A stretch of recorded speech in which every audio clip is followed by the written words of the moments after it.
Vice President Yemi Osinbajo has urged stakeholders in the health sector to focus on the momentum and consensus of the Patients' Bill of Rights objective in order to improve the level of patients' care in the country. He made this call at the launch of the Patients' Bill of Rights in Abuja. Says the bill will address the challenges faced by the patients who are seeking quality health care services across the country. Kikelemo Kari tells us more. The moment of seeking medical attention is the most vulnerable or weakest point for both patients and many times family members of the affected patient.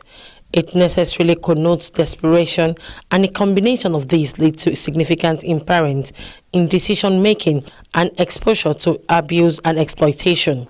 The Vice President says the Bill of Rights is a significant contribution in establishing one of the most important rights of all humanity to life and adequate health care. He explained that supremacy of human dignity is the responsibility not only of medical personnel, but of everyone in the healthcare value chain: government, regulators, insurer, administrator, family, as well as primary caregiver. For the first time ever, our 2018 budget allocates 1% of the Consolidated Revenue Fund towards funding of key health initiatives in compliance with the National Health Act. The Patients' Bill of Rights is a very timely complement to these policy and funding interventions. It will ensure that the increased funding that is coming into the healthcare system in Nigeria translates into a direct improvement in the quality of the final output at what one might call the last mile phase of healthcare delivery, the very personal arena of interaction between health personnel and the beneficiaries of the healthcare. He says there is need for mutual respect, which help to ensure that interactions build confidence, enhance care, and improve outcomes.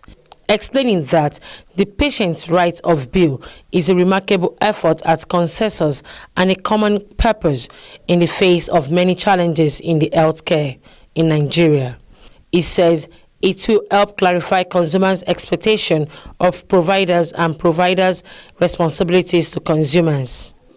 And I encourage all stakeholders in the healthcare ecosystem to take advantage of the momentum and consensus that the effort creates by focusing on the singular objective, that is, an improved level of patient care. Our aim must be to develop a standard worthy of emulation by ensuring strict compliance with and the enforcement of the Patients' Bill of Rights. We must hold ourselves, professionals and patients, accountable to the rights that this document enunciates. And when we see others who should but do not, we must insist that they do. Stakeholders at the forum says protecting rights in the healthcare sector is of particular importance and is a defining feature of how society should and must operate.